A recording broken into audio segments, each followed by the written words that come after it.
सो हमने Taylor series expansion वाले part में भी देखा था, जो कुछ क्वेश्चंस होते हैं जिसमें आप स्टैंडर्ड एक्सपेंशन यूज करके भी टेलर सीरीज एक्सपेंशन कैलकुलेट कर सकते हैं। तो वैसे लॉरेंस सीरीज के लिए भी पॉसिबल है, जो स्टैंडर्ड एक्सपेंशंस हैं उनका यूज करके भी लॉरेंस सीरीज एक्सपेंशन कैलकुलेट किया जा सकता है। ठीक है, जिनका स्टैंडर्ड एक्सपेंशन हमें पता है उन्हीं का यूज कर सकते हैं।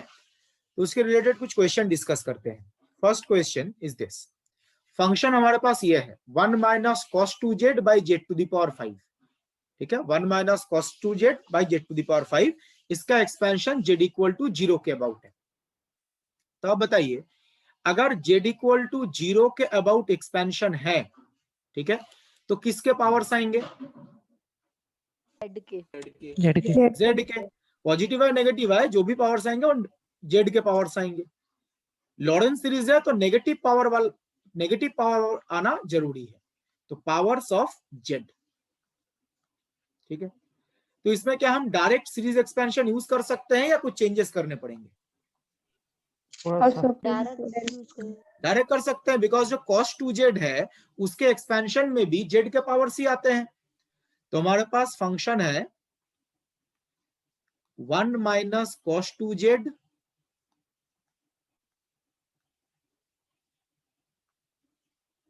Upon z to the power 5।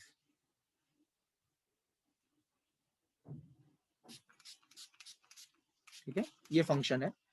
z equal to 0 के अबाउट एक्सपेंशन है, तो cos का जो स्टैंडर्ड एक्सपेंशन है वो यूज करते हैं। तो 1 माइनस cos 2z, ये एक्सपेंशन होता है 1 माइनस एक्स स्क्वायर, तो x square it will be 4z square upon 2 factorial plus z to the power 4, तो 16z to the power 4 upon 4 factorial and so on. जो cos z का standard expansion बताया गया था वो यूज कर रहे हैं, divided by z to the power 5। अब आप यहां पे देखिए 1 और -1 ये तो कैंसिल कर जाएगा। अब z टू द पावर 5 से डिवाइड कर दीजिए each and every term. First term आएगा 4 अपॉन 2 फैक्टोरियल, तो 2 अपॉन z क्यूब, फिर माइनस 16 अपॉन 4 फैक्टोरियल, तो 4 फैक्टर 24, से आ जाएगा 2 upon 3z and so on, -2 upon, right. यहाँ पे अगर और एक टर्म लिखते तो आपको पॉजिटिव पार्ट भी पता चल जाता, पॉजिटिव पावर। ये नेक्स्ट टर्म आता 64 z to the power 6 upon 6 factorial,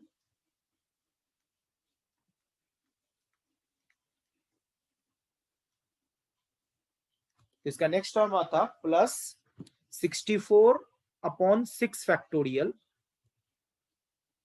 calculate करके देखिए, ये आएगा 4 upon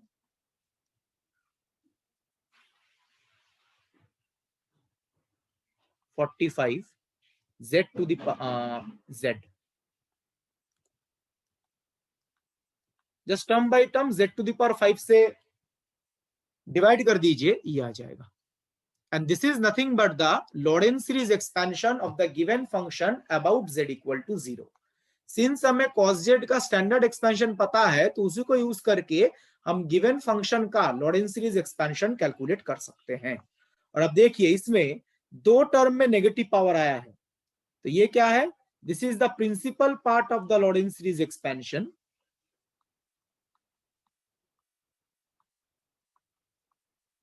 this is the principal part, and बाकी जो पार्ट है इसमें पॉजिटिव पावर्स ऑफ z आएंगे। So this is the regular part of the Lorentz series expansion.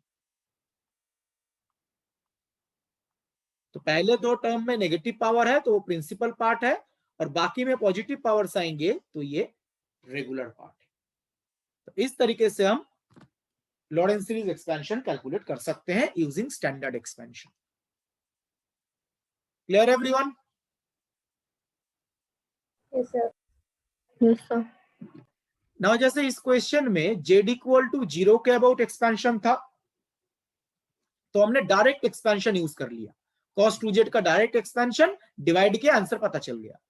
अब ऐसा भी तो हो सकता है ना, जो ऑलवेज जेड इक्वल टू 0 के अबाउट ही होगा, जरूरी थोड़ी ना है। कोई दूसरे पॉइंट के अबाउट भी एक्सपेंशन पूछ सकते हैं, ऑलवेज 0 के अबाउट ही पूछा जाएगा, जरूरी थोड़ी ना है। तो वैसे एक दो क्वेश्चन डिस्कस करते हैं। तो मैं आगे प्रोसीड कर रहा हूं। सर जब भी 0 का अबाउट पूछा जाए और फंक्शन कुछ भी हो, हमें डायरेक्ट एक्सपेंड कर लेंगे। डायरेक्ट कर देंगे, बिकॉज ये जो डायरेक्ट स्टैंडर्ड एक्सपेंशन होते हैं वो 0 के अबाउट ही होता है ना। ठीक है, तो इसलिए हम डायरेक्ट एक्सपेंशन लिख सकते हैं, बिकॉज ये जो स्टैंडर्ड एक्सपेंशन है वो 0 के अबाउट ही होता है, जो कल क्लास में बताए गए थे। तो next question, please try this. Function exponential term में है और जेड इक्वल टू -1 के अबाउट एक्सपेंशन। यहां पे आप डायरेक्ट एक्सपेंशन तो यूज नहीं कर सकते, because expansion z equal to -1 के अबाउट है। अब बताइए, जेड इक्वल टू -1 के अबाउट अगर एक्सपेंशन है तो किसके पावर्स आएंगे? +1 Z+1 +1 Z+1। डायरेक्ट एक्सपेंशन तो पॉसिबल नहीं है, बिकॉज डायरेक्ट एक्सपेंशन तभी होता है जब जेड इक्वल टू 0 के अबाउट एक्सपेंशन। Yes sir. तो पावर आएंगे Z+1 के, तो हमें क्या करना पड़ेगा, ये जो फंक्शन है उसमें जेड को Z+1 में चेंज करना पड़ेगा। फंक्शन में जेड को Z+1 में चेंज करना है। Just 1 second.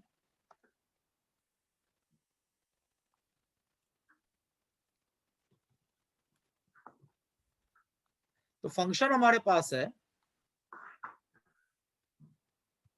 एक्सपोनेंशियल। इस माइक ऑफ रखिए, किसी का माइक ऑन है?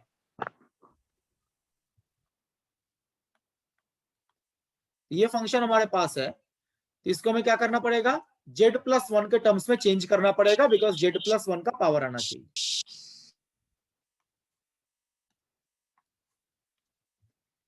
तो एक्सपोनेंशियल, ऊपर जो Z है उसको आप लिख सकते हो Z+1 -1, और नीचे तो Z+1 ही है, मैं Z+1 में चेंज करना था, तो नीचे Z+1 है उसको एज इट इज रखा गया। ऊपर जो Z है, Z को हमने लिखा Z+1 -1। इसे देखिए फायदा क्या हो रहा है, यह आ जाएगा एक्सपोनेंशियल 1 - 1 अपॉन Z+1। दो पार्ट में डिवाइड कर सकते हैं ऐसे। तो इसको आप क्या लिख सकते हो, e⁻1 into e⁻ -1 upon Z+1। अब e⁻1 तो कांस्टेंट है, बेसिकली e। जो ये e⁻ -Z+1 है, इसका अगर आप एक्सपेंशन करते हैं तो किसके पावर्स आएंगे? Z+1 के तो पावर्स आएंगे, और हमें Z+1 का पावर ही तो चाहिए। तो समेशन का जो स्टैंडर्ड एक्सपेंशन होता है, तो e⁻ -Z, तो summation n equal to 0 to infinity -1 whole to the power n, x to the power n, x के बदले है 1 अपॉन Z+1, तो 1 upon Z+1 whole to the power n into 1/n factorial. e⁻ -x का जो expansion है वो use किया है, कल बताया गया था। e⁻−x, x के बदले है 1 अपॉन Z+1। तो this is the Laurent series expansion.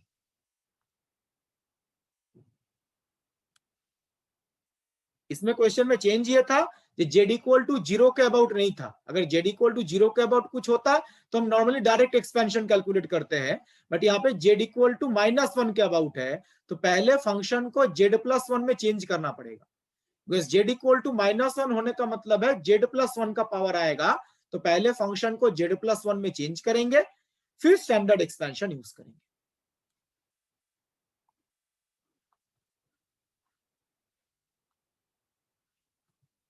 किसी स्टेप में डाउट है तो प्लीज आस्क। अगर सर हम इसमें स्टैंडर्ड एक्सपेंशन ना यूज करें तो इसे कैसे सॉल्व कर सकते हैं? तो an और bn कैलकुलेट करने का जो फॉर्मूला बताया गया था वो यूज करना पड़ेगा। जो इंटीग्रल वाला फॉर्म बताया गया था ना। सर स्टैंडर्ड एक्सपेंशन लगाने के लिए क्या है हमारी रिक्वायरमेंट? जिनका आपको किस फंक्शन का स्टैंडर्ड एक्सपेंशन पता है? Sine, cosine, exponential? नहीं सर, ये तो ठीक है, अभी हमने कहा ना ऊपर z इज इक्वल टू -1 पे है, बिकॉज हमने 0 पे कर रखी है, तो इसलिए हम नहीं अप्लाई कर सकते। तो यहाँ पे हमने कर दिया अप्लाई। फिर अप्लाई क्यों किया? बिकॉज हमने z+1 में चेंज कर दिया ना इसको। अगर आप यहाँ पे डायरेक्ट एक्सपेंशन यूज करते तो किसके पावर्स आते? z बाय z+1 के। तो ऊपर z का पावर आता ना, बट आना किसका पावर चाहिए था? z+1 का। z+1 का। तो इसलिए हमने z+1 में पहले चेंज किया और फिर एक्सपेंशन यूज किया। अगर आप यहाँ पे डायरेक्ट यूज करते तो z का पावर भी आ जाता, जो नहीं आना चाहिए। यस सर, ठीक है। तो जिसका पावर आना चाहिए फंक्शन को उस फॉर्मेट में पहले लिखना है, फिर स्टैंडर्ड एक्सपेंशन यूज करना है। Hello sir. हाँ बताइए। सर यदि z+1 पावर में जैसे कन्वर्ट करते नहीं बन रहा है तब कैसे कर सकते होंगे? डोंट वरी, अब तब तो आपको an bn वाले फॉर्मूले में जाना पड़ेगा, लेकिन आपको ऐसा क्वेश्चन ही दिया रहेगा जिसमें आप इस फॉर्मेट में चेंज कर सकते हैं। ओके। अदरवाइज आपको तो ये फॉर्मूला यूज करना है ना, जो कुछ ब्रेक के पहले जो इंपॉर्टेंट पार्ट में बताया गया था, an bn। ये काफी लेंदी है, तो आपको ऐसा ही क्वेश्चन पूछा जाएगा जिसको आप ऐसे z+1 में चेंज कर सकते हैं। Don't worry about that.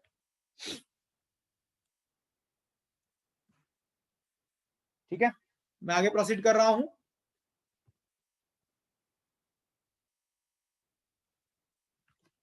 Please try this question. इसमें फंक्शन के अंदर साइन प्रेजेंट है और z इक्वल टू 2 के अबाउट एक्सपेंशन है।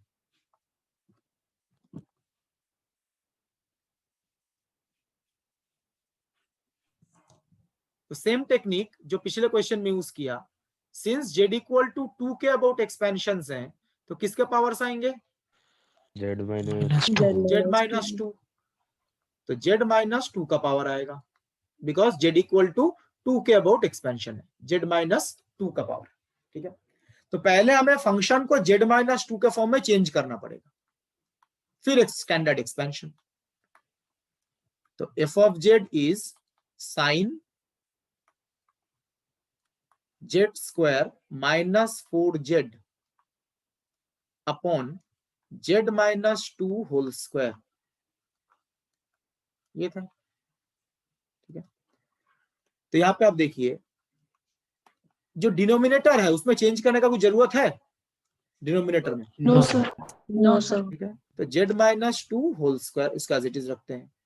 जो न्यूमरेटर है उसको देखिए आप लिख सकते हो z-4z।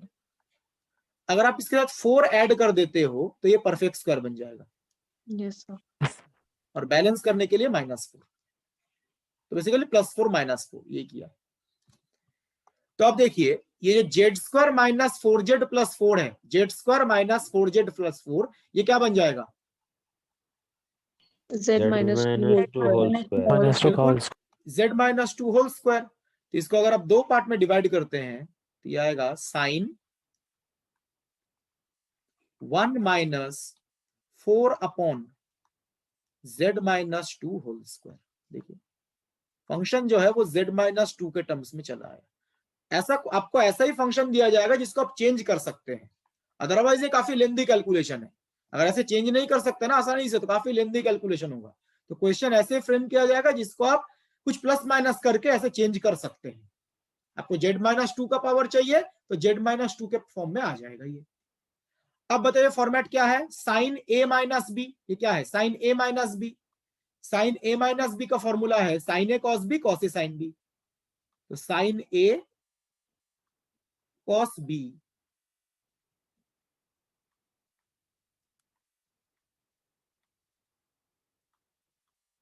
Minus cos a sin b, ये होता है ना फॉर्मूला।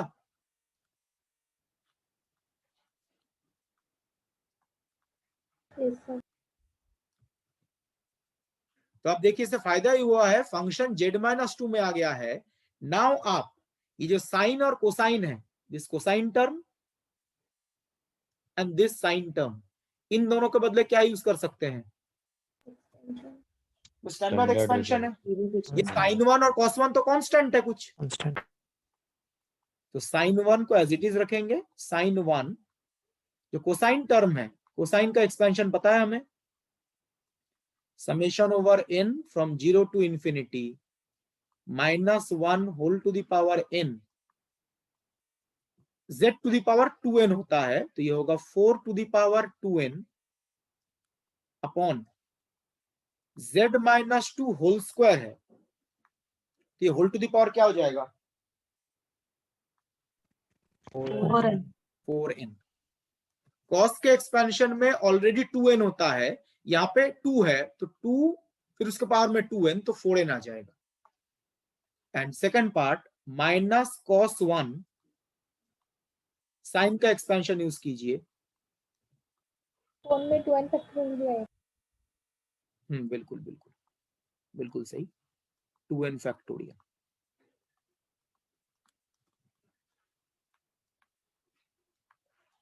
तो यहां पे आएगा -1 to the power n, sine वाले में 2n प्लस 1 फैक्टोरियल आता है, तो 2n plus 1 factorial, z to the power 2n plus 1, ये आएगा 4 to the power 2n plus 1 divided by z minus 2 का क्या पावर हो जाएगा? Plus 4n plus 2। 4n plus 2, बिल्कुल सही। This is the Lorentz series expansion of the given function about z equal to 2. पहले हमने z माइनस 2 के term form में चेंज किया, बिकॉज z माइनस 2 का पावर आना चाहिए, फिर हमने स्टैंडर्ड एक्सपेंशन यूज किए।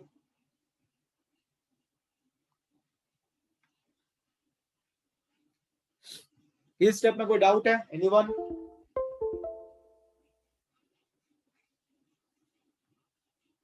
ठीक है,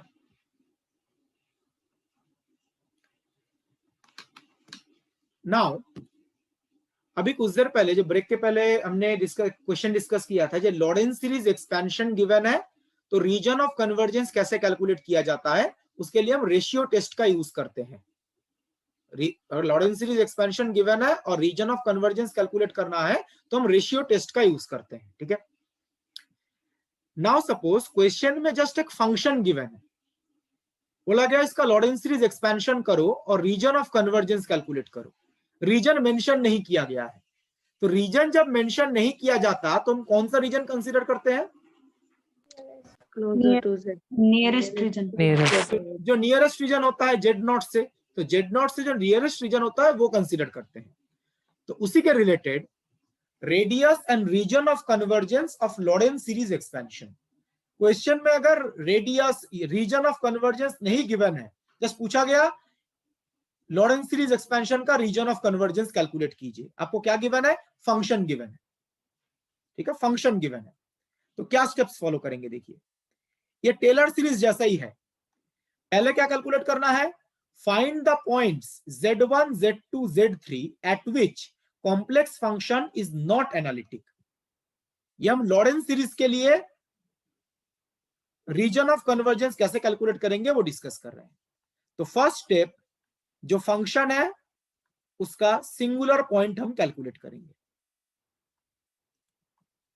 और बेसिकली हम यहां पे नियरेस्ट रीजन की ही बात कर रहे हैं। ठीक है, नाउ सेकंड स्टेप क्या है? Find the distance of the singular point from the point z not. जो सिंगुलर पॉइंट आपने कैलकुलेट किया उनका डिस्टेंस अब z नॉट से कैलकुलेट करेंगे। z नॉट क्या है? जिसके अबाउट एक्सपेंशन करने को बोला गया है। तो mod z1 minus z not, mod z2 minus z not and so on.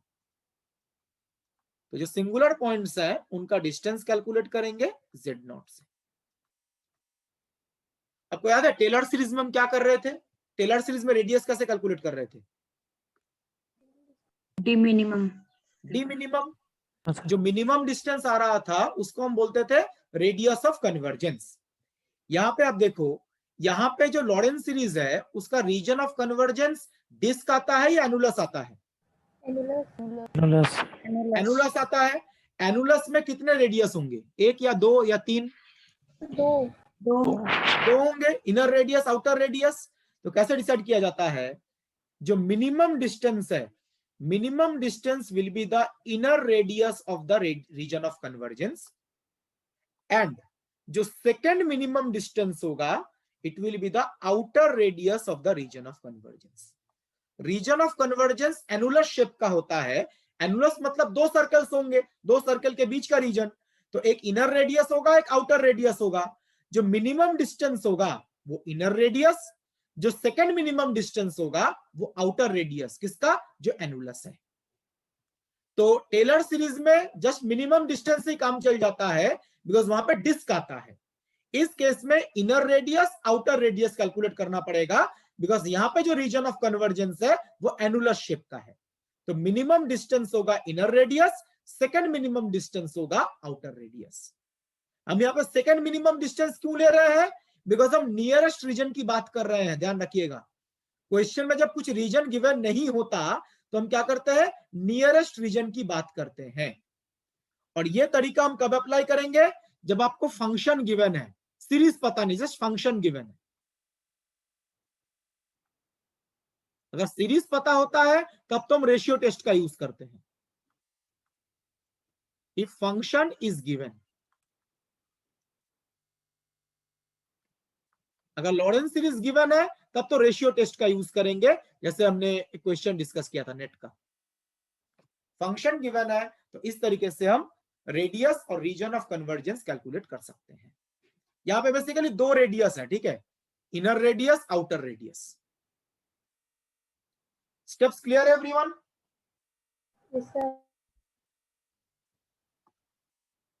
ये जो मिनिमम डिस्टेंस है इसी को हम पहले R1 बोल रहे थे, तो सेम नोटेशन यूज करना जरूरी है। मिनिमम डिस्टेंस को R1 बोलेंगे और जो सेकेंड मिनिमम डिस्टेंस है आउटर रेडियस उसको बोलेंगे R2।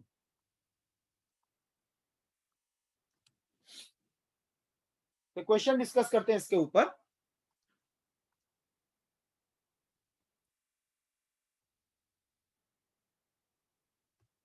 Please try this.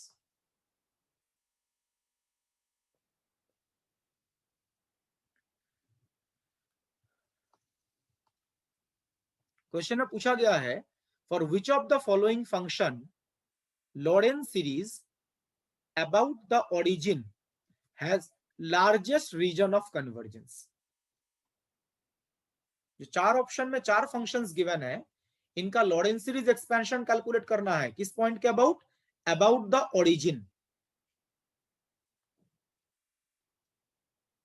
Origin के अबाउट कैलकुलेट करना है, तो जेड नॉट कितना है, 0। ये कोई दूसरा पॉइंट भी हो सकता था, जेड नॉट 0 गिवन है। तो किसके लॉरेंस सीरीज एक्सपेंशन के लिए लार्जेस्ट रीजन ऑफ कन्वर्जेंस होगा। तो यहां पे बेसिकली जब हम कंपेयर करेंगे, जो नियरेस्ट रीजन है उसी को कंपेयर करेंगे, ठीक है। तो पहले ऑप्शन ए की बात करते हैं। पहला स्टेप क्या बताया गया, सिंगुलर पॉइंट कैलकुलेशन। बताइए, फर्स्ट ऑप्शन में जो फंक्शन गिवन है इसके लिए सिंगुलर पॉइंट क्या है, 0 और 2। 0 एंड 2, बिल्कुल सही। जेड नॉट तो 0 है,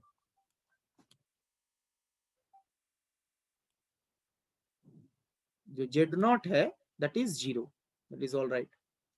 तो डिस्टेंस कितना होगा, डी 0 and 2.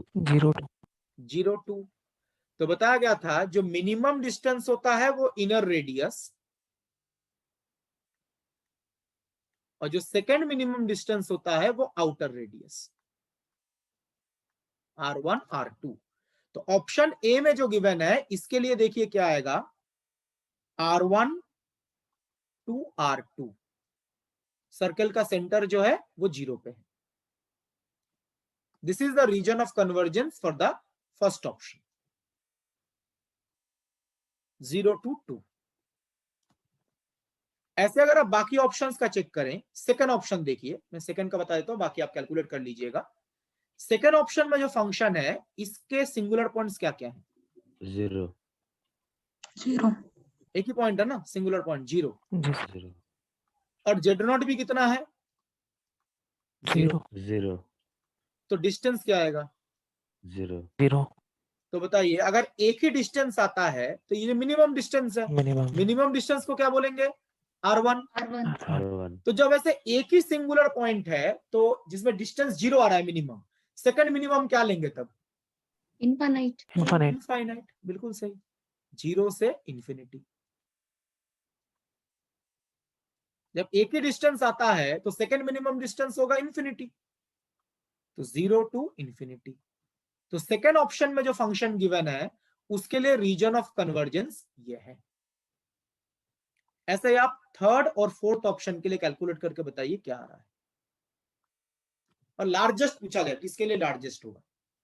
सर बी के लिए ही होगा लार्जेस्ट। बी के लिए B है के लिए। वाला सी के लिए कितना आ रहा है? -1 2 डिस्टेंस -1 क्यों होगा? मतलब वो 1 and 2 distance sir 1 mod 1 z and lies between 1 to 2 नहीं सिंगुलर पॉइंट बता रहा था। ओके, सिंगुलर पॉइंट -1 and 2, बिल्कुल सही। 1 less than mod z less than 2 और फोर्थ ऑप्शन के लिए 0 to 1 0 0 1 0 less than 0 mod to z less than 1 तो इस तरीके से आप इन फंक्शंस के लिए रीजन ऑफ कन्वर्जेंस कैलकुलेट कर सकते हैं। ये भी क्वेश्चन हो सकता था, रीजन ऑफ कन्वर्जेंस से कैलकुलेट कर दीजिए। आपको लार्जेस्ट पूछा गया है तो इसमें तो ऑब्वियस है, लार्जेस्ट कौन सा है? D B option, second option में जो है 0 टू इंफिनिटी तो लार्जेस्ट रीजन होगा ना। जी sir. This is the largest region अगर हम कंपेयर करते हैं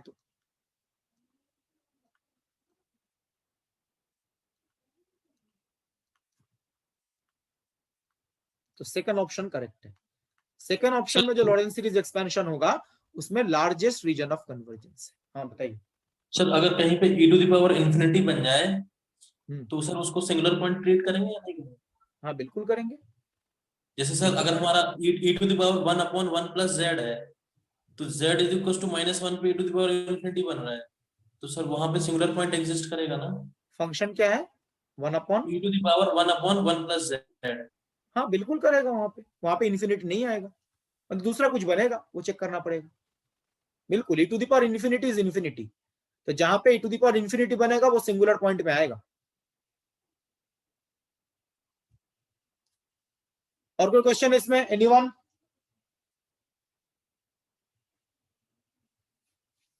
सर ये जो बी वाला है जो इनफाइनाइट लार्जेस्ट रीजन मतलब R2 को इनफाइनाइट लिया है, इसको थोड़ा एक्सप्लेन कर दीजिए, मेरा इंटरनेट थोड़ा दिक्कत हो गई थी। इसका तो एक ही सिंगुलर पॉइंट है ना, यहाँ पे हम जो मिनिमम डिस्टेंस है उसको इनर रेडियस बोलते हैं, तो मिनिमम डिस्टेंस यहाँ पे 0 आया है। इसमें और तो कोई डिस्टेंस नहीं है ना? नहीं। और कोई डिस्टेंस क्यों नहीं है? बिकॉज इसका एक ही सिंगुलर पॉइंट है, तो सेकंड मिनिमम डिस्टेंस इनफाइनाइट तक होगा। Okay sir, okay sir. जैसे हम बोलते थे sine z cos z, sine z और कॉस जेड में कोई सिंगुलर पॉइंट तो नहीं होता ना, तो उसमें भी रेडियस क्या लेते थे? इन्फिनिटी लेते थे। तो सिंस यहाँ पे और कोई सिंगुलर पॉइंट नहीं है तो सेकंड मिनिमम डिस्टेंस क्या लेंगे? इन्फिनिटी लेंगे। ओके सर यदि यहाँ पर लार्जेस्ट नहीं होता वर्ड तो सर डी ऑप्शन करेक्ट होता क्या? मतलब लार्जेस्ट नहीं तो पूछा क्या गया है? Sir region of convergence direct पूछा गया है, तो क्या मतलब डी ऑप्शन उसका करेक्ट होगा क्या? तो सबके रीजन ऑफ कन्वर्जेंस बता सबका दिया। अलग अलग होगा, चार अलग-अलग आंसर्स होगा करेक्ट ना। होंगे। अगर सिर्फ रीजन ऑफ कन्वर्जेंस पूछा जाए तो चारों ऑप्शन के लिए अलग अलग होंगे। स्मॉलेस्ट पूछ सकता है। स्मॉलेस्ट ठीक है, चारों के लिए अलग अलग होंगे। अगर स्मॉलेस्ट पूछा जाता तो क्या होता? Smallest D D D option. Basically यहाँ पे जो लार्जेस्ट और स्मॉलेस्ट है ये हम डिसाइड किससे कर रहे हैं? एनीवन? कौन से पैरामीटर से? मतलब कौन? R1 and R2 radius of convergence. तो इन दोनों में तो सेम आएगा, ये 0 1 है, ये 1 2 है, क्या दिक्कत है? Z नॉट से पता चला। जेड नॉट सब में सेम है, जेड नॉट तो सब में सेम है ना। नियरर किसके है? नियरेस्ट सर्कल नियरेस्ट अलग अलग फंक्शन के लिए तो अलग अलग होला नियरेस्ट। इस फंक्शन के लिए नियरेस्ट ये रीजन आएगा, जो ऑप्शन डी में फंक्शन है इसके लिए अलग अलग आएगा।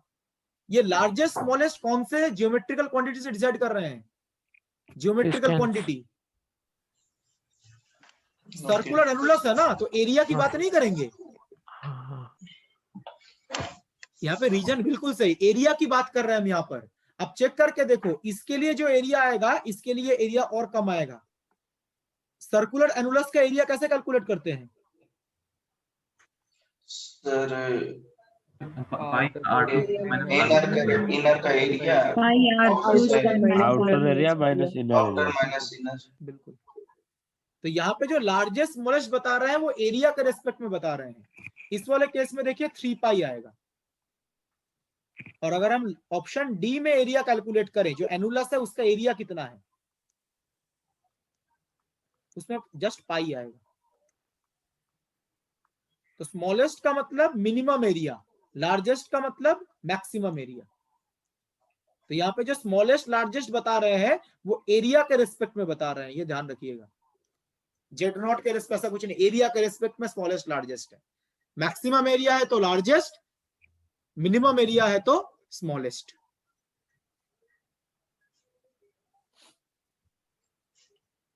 ठीक है, तो this is all about Laurent series expansion. जैसे डिफरेंट टाइप का क्वेश्चन पूछे जा सकते हैं, अलग अलग क्वेश्चन हमने डिस्कस किया है। ओके, तो मैं आगे प्रोसीड कर रहा हूं। टेलर लॉरेंट का क्या मैंने प्रॉब्लम शीट शेयर किया था? नहीं सर, अभी नहीं किया। हाँ सर। ओके ठीक है, मैं क्लास के बाद कर दूंगा। तो उससे आप टेलर लॉरेंट का जो क्वेश्चन है वो ट्राई कीजिएगा। तो मैं आगे प्रोसीड कर रहा हूं। तो नेक्स्ट पार्ट जो हम डिस्कस करेंगे वो है singular part point of the complex function और उसके different categories, different types. Singular point क्या है हमने ऑलरेडी डिस्कस किया है, बट सिंगुलर पॉइंट कितने टाइप के होते हैं, वो आइडेंटिफाई कैसे किया जाता है, वो पॉइंट भी इंपॉर्टेंट है।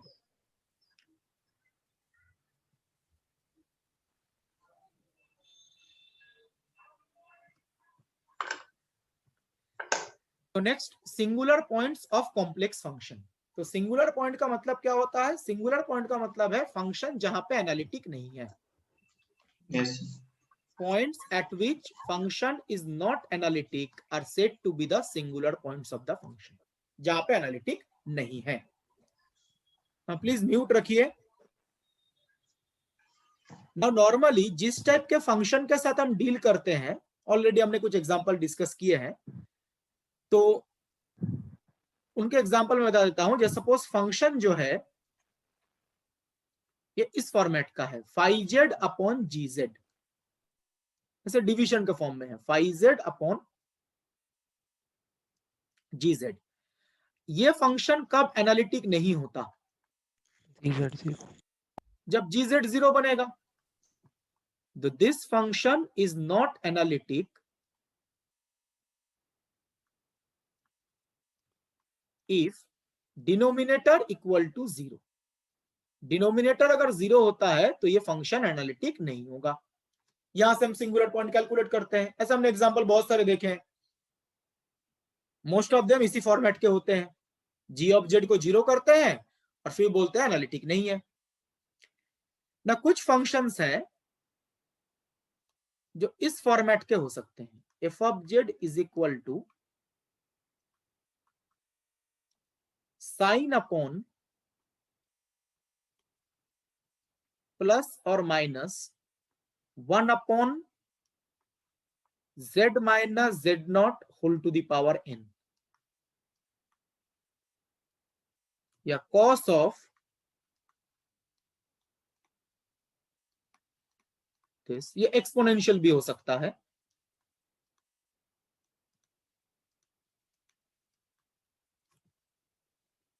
तो कभी कभी फंक्शन के अंदर ऐसे टर्म्स भी प्रेजेंट होते हैं।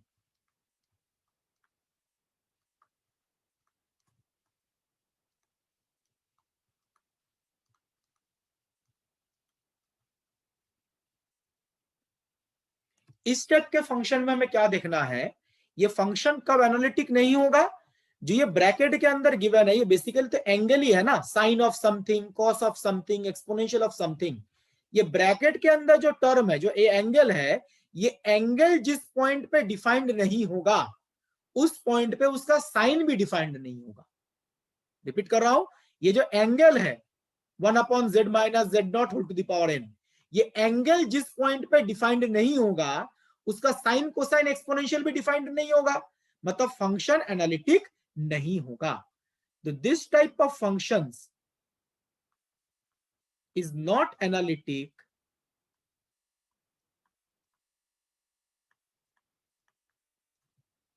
If angle is not defined. Angle ही डिफाइंड नहीं है तो उसका जो साइन है या कोसाइन है या एक्सपोनेंशियल है वो भी डिफाइंड नहीं होगा। जेड यहां पे कॉम्प्लेक्स वेरिएबल है, रियल नहीं।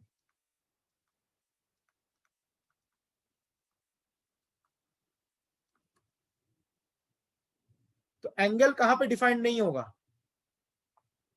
एनीवन? एंगल कहां पे डिफाइंड नहीं होगा?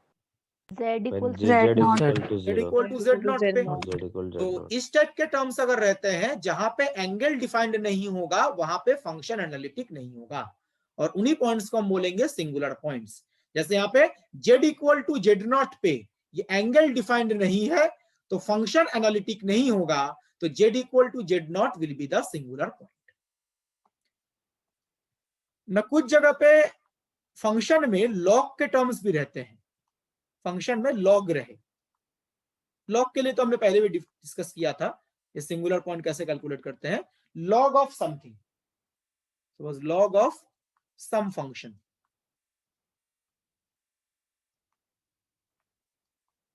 इस फॉर्मेट में गिवन है।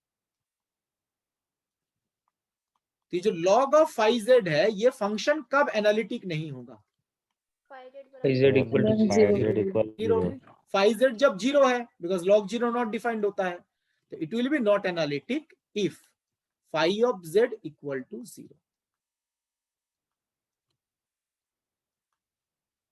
तो जो डिफरेंट टाइप ऑफ फंक्शंस होते हैं और उनके कॉरिस्पॉन्डिंग जो सिंगुलर पॉइंट के कैलकुलेशंस है वो इस टाइप के हो सकते हैं।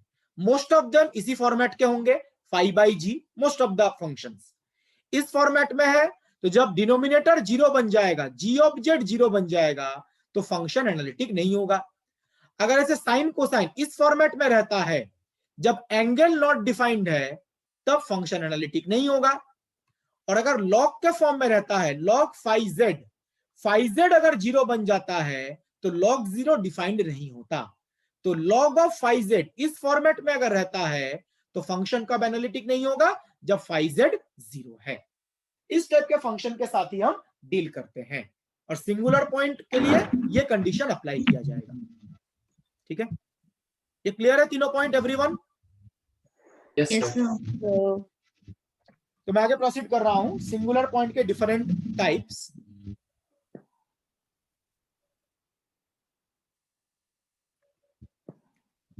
तो ये सिंगुलर पॉइंट के डिफरेंट टाइप्स हैं। देखिए, जो सिंगुलर पॉइंट है उसको हम पहले दो कैटेगरीज में डिवाइड कर सकते हैं। प्लीज माइक ऑफ करिए।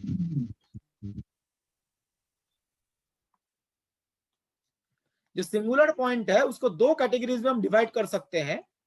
पहले isolated singular point, non isolated singular point. इनका मतलब क्या है वन बाय वन डिस्कस करेंगे।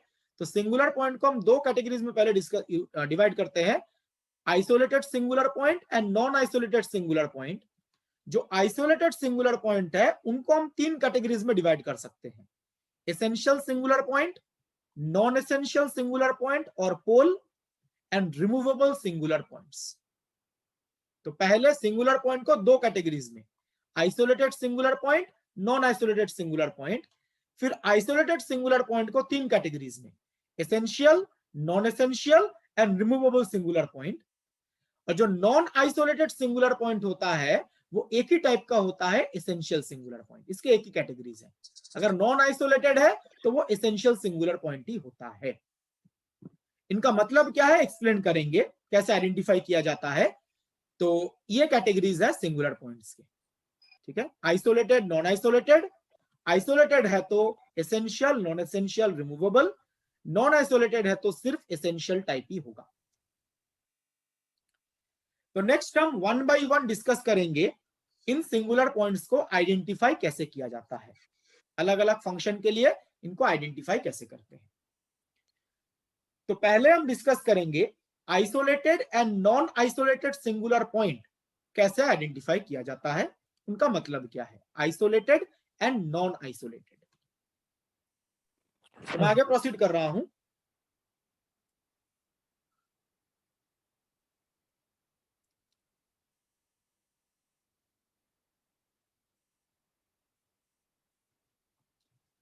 पहले आइसोलेटेड सिंगुलर पॉइंट, इसका मतलब क्या है? आइसोलेटेड का सिंपल मतलब है जिन सिंगुलर पॉइंट्स को हम अलग कर सकते हैं, सेपरेट कर सकते हैं, मतलब अलग आप आइडेंटिफाई कर सकते हैं, यू कैन से। ठीक है, तो देखिए क्या बोला गया है, z equal to z not is a singular point of the complex function. ये आपको पता चल गया, z equal to z not एक सिंगुलर पॉइंट है। अब इसको आइसोलेटेड सिंगुलर पॉइंट कब बोलेंगे? Such that there is a small neighbourhood. ये स्मॉल नेबरहुड कितना भी स्मॉल जो आप इमेजिन कर सकते हैं, a small neighbourhood about z equal to z not which isolates z equal to z naught from the neighboring singular points। मतलब क्या हुआ, z equal to z naught function का एक सिंगुलर पॉइंट है, वो हमने पता कर लिया। नाउ आपने z equal to z naught के अबाउट एक स्मॉल नेबरहुड ड्रॉ किया, जितना स्मॉल आप इमेजिन कर सकते हैं। z equal to z naught के अबाउट एक स्मॉल नेबरहुड आपने ड्रॉ किया, जो स्मॉल नेबरहुड है that isolates z equal to z naught from the neighbouring singular points. जो स्मॉल नेबरहुड है वो z equal to z naught को उसके नेबरिंग सिंगुलर पॉइंट से आइसोलेट कर रहा है, मतलब अलग कर रहा है। Then z equal to z not is an isolated singular point of the function. तब z equal to z naught को क्या बोलेंगे? Isolated singular point of the function. मतलब जैसे सपोज ये हमारे पास कुछ सिंगुलर पॉइंट्स हैं, z0, z1, z2, ये किसी फंक्शन के सिंगुलर पॉइंट्स हैं। ठीक है, ये आपने कैलकुलेट कर लिया। अब क्या बोला गया, जो z0 है उसके सराउंडिंग में आप एक स्मॉल नेबरहुड कंसीडर कर रहे हैं, तो आपने इसके आसपास एक स्मॉल नेबरहुड कंसीडर किया। अब ये जो स्मॉल नेबरहुड है, जो सर्कल ड्रॉ किया गया, ये कितना भी स्मॉल सर्कल हो सकता है, जितना भी इमेजिन कर सकते हैं। ये स्मॉल सर्कल क्या कर रहा है, ये स्मॉल सर्कल z0 को उसके नेबरिंग सिंगुलर पॉइंट से आइसोलेट कर रहा है, अलग कर रहा है। ये स्मॉल सर्कल क्या कर रहा है, z0 को उसके नेबरिंग सिंगुलर पॉइंट से आइसोलेट कर रहा है। तो z0 को हम क्या बोलेंगे? Isolated singular point. ना आपके माइंड में क्वेश्चन आ सकता है, ये जो सर्कल ड्रॉ किया गया इसका रेडियस कितना होगा? जैसे मैंने बोला जितना स्मॉल आप इमेजिन कर सकते हैं, बट इसका रेडियस क्या चूज अप कर सकते हैं वो मैं अभी एग्जांपल के साथ डिस्कस कर रहा हूं। ये सर्कल का रेडियस आप कैसे चूज करेंगे? तो हमने बेसिकली z0 को सेंटर मान के एक सर्कल ड्रॉ किया, और ये सर्कल z0 को उसके नेबरिंग सिंगुलर पॉइंट से आइसोलेट कर रहा है, अलग कर रहा है। तो z0 को हम बोलेंगे आइसोलेटेड सिंगुलर पॉइंट। मतलब इन सिंपल लैंग्वेज इसका मतलब क्या है? Singular points which can be isolated from the neighboring singular points are known as isolated singular points। Jin singular points को हम नेबरिंग सिंगुलर पॉइंट से आइसोलेट कर सकते हैं, अलग कर सकते हैं, तो उन सिंगुलर पॉइंट्स को हम क्या बोलते हैं? Isolated singular points. जिन सिंगुलर पॉइंट्स को उनके नेबरिंग सिंगुलर पॉइंट से हम अलग कर सकते हैं। और यहाँ पे अलग करने के लिए हम एक स्मॉल सर्कल ड्रॉ कर रहे हैं। इस सर्कल का रेडियस क्या होगा अभी कुछ देर बाद बताएंगे। तो आइसोलेटेड सिंगुलर पॉइंट का मतलब क्लियर है? Yes sir. ठीक है, सिंपल मतलब है जिस सिंगुलर पॉइंट को हम नेबरिंग सिंगुलर पॉइंट से अलग कर सकते हैं, आइसोलेट कर सकते हैं। ठीक है, नाउ आइसोलेट सिंगुलर पॉइंट का मतलब तो यह होता है जब बाकी सिंगुलर जो नेबरिंग सिंगुलर पॉइंट्स है उससे आप अलग कर सकते हो, जैसे z0 यहां पर है। नाउ एग्जामिनेशन में क्या किया जाता है? एग्जामिनेशन में ये पॉइंट इंपॉर्टेंट है आइसोलेटेड आइडेंटिफाई करने के लिए। क्या लिखा गया देखिए, if the condition of singularity is satisfied bye finite number of points. जो कंडीशन ऑफ सिंगुलरिटी है इसका मतलब क्या है अभी समझा रहे हैं।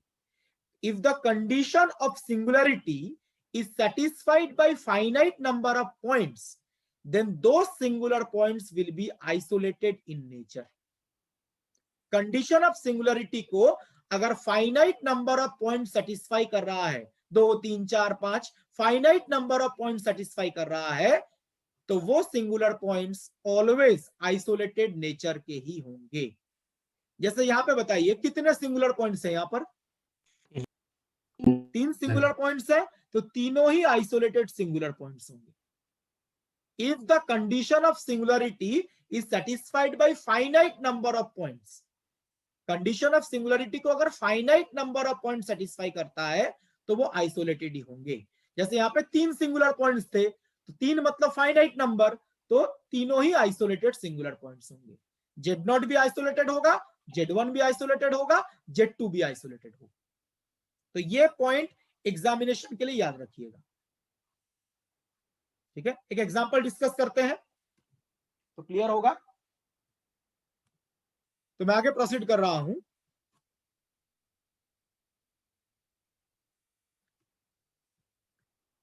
सपोज ये फंक्शन है, ये फंक्शन आप देख सकते हैं फाई अपॉन जी इस फॉर्मेट का है, phi of z upon g of z. ये फंक्शन कब एनालिटिक नहीं होता? g of z equal to 0 उसी को कंडीशन ऑफ सिंगुलरिटी बोला जाता है। जिस कंडीशन में फंक्शन एनालिटिक नहीं होगा उसी को कंडीशन ऑफ सिंगुलरिटी बोलते हैं। कौन है? म्यूट कर लो यार। Samsung mute yourself. तो जो कंडीशन ऑफ सिंगुलरिटी बोला गया है, इसका सिंपल मतलब है कंडीशन अंडर विच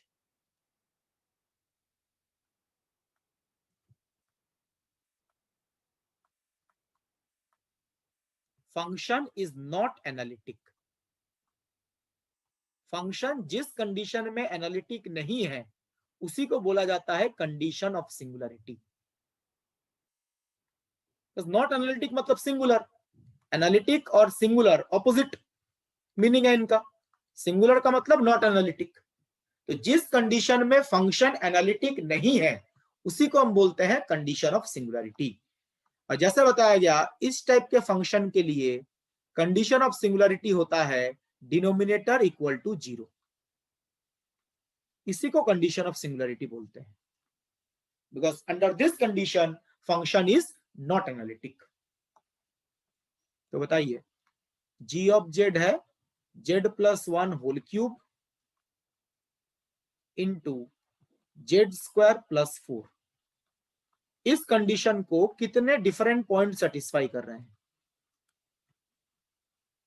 5। इसके रूट्स तो आएंगे 5, बट 3 तो सेम है। ठीक है, तो रूट्स तो आएंगे 5 बट डिफरेंट रूट्स 3 ही है। सॉरी, -1 -1। तो -1 -1 -1 ये तीनों एक ही पॉइंट है, और z² + 4 से आएगा ±2 आयोटा।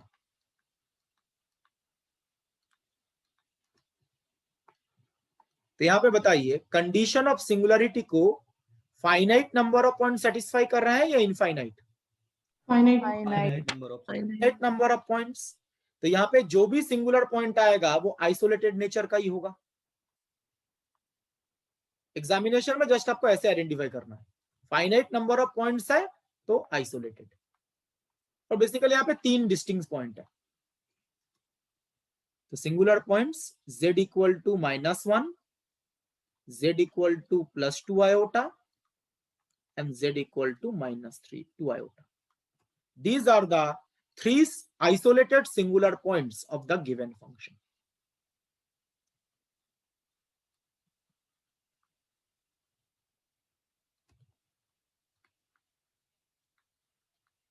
तो एग्जामिनेशन में आप इस तरीके से आइडेंटिफाई कीजिएगा, finite number of point satisfy कर रहा है तो आइसोलेटेड सिंगुलर पॉइंट ही होगा। 3 आइसोलेटेड सिंगुलर पॉइंट्स हैं।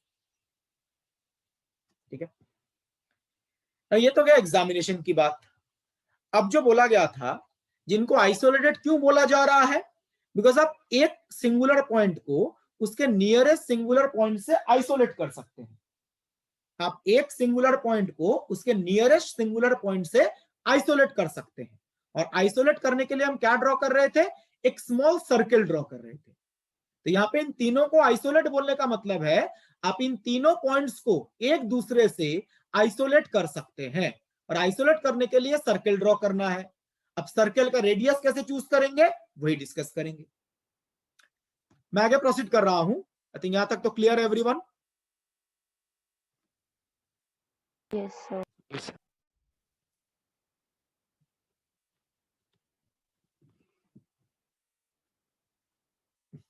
One second.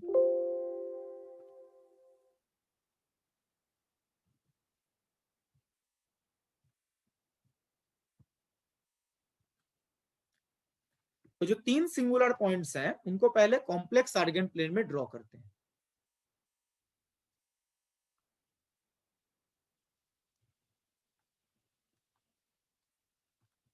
Real axis, imaginary axis, तीन सिंगुलर पॉइंट्स हैं। एक तो -1 है, तो -1 यहां पे कहीं पे होगा,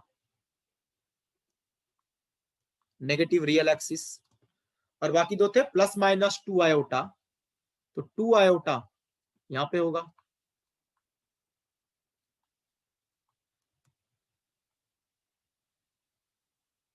एंड -2 आयोटा यहां पे होगा। ये तीन सिंगुलर पॉइंट्स हैं, ठीक है। अब देखिए, आइसोलेट करने के लिए हमें सर्कल चूज करना है। जैसे अगर हमें -1 को आइसोलेट करना है तो -1 को सेंटर मान के, अगर हमें -1 को आइसोलेट करना है बाकी दोनों से, तो -1 को सेंटर मान के आप एक सर्कल ड्रॉ करेंगे, ठीक है। तो ये सर्कल का रेडियस क्या होगा, उसका चूज करने का तरीका क्या है। आप क्या कीजिए, ये -1 से बाकी दोनों पॉइंट्स का डिस्टेंस कैलकुलेट कीजिए। बताइए, ये जो डिस्टेंस है 1 + 2 आएगा। मैं जस्ट यहाँ पे नाम देता हूं, ये Z1 है,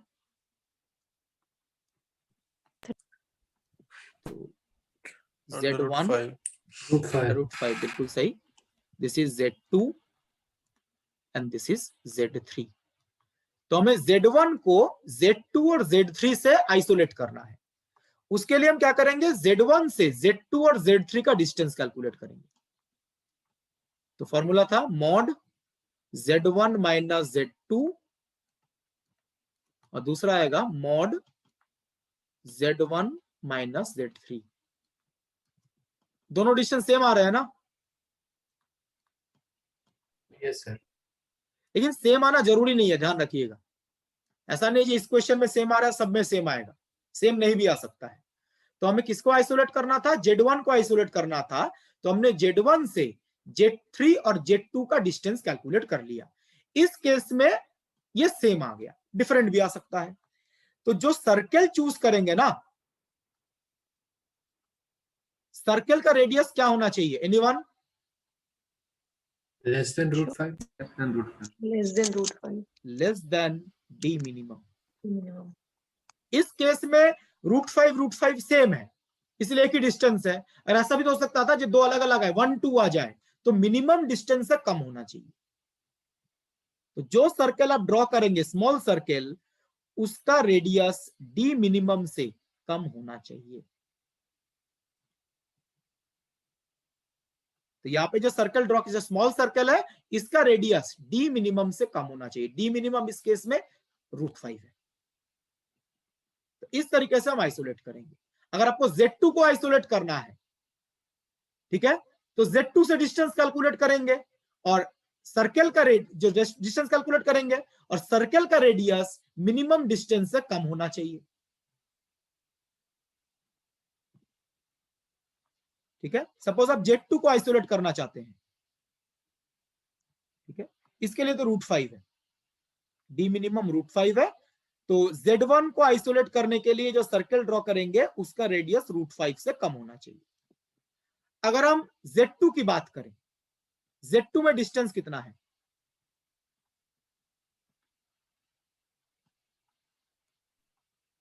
Z2 से बाकी दोनों का डिस्टेंस, एक का रूट 5 है, एक का 4 है। 5 एक रूट 5 एक 4, बिल्कुल सही।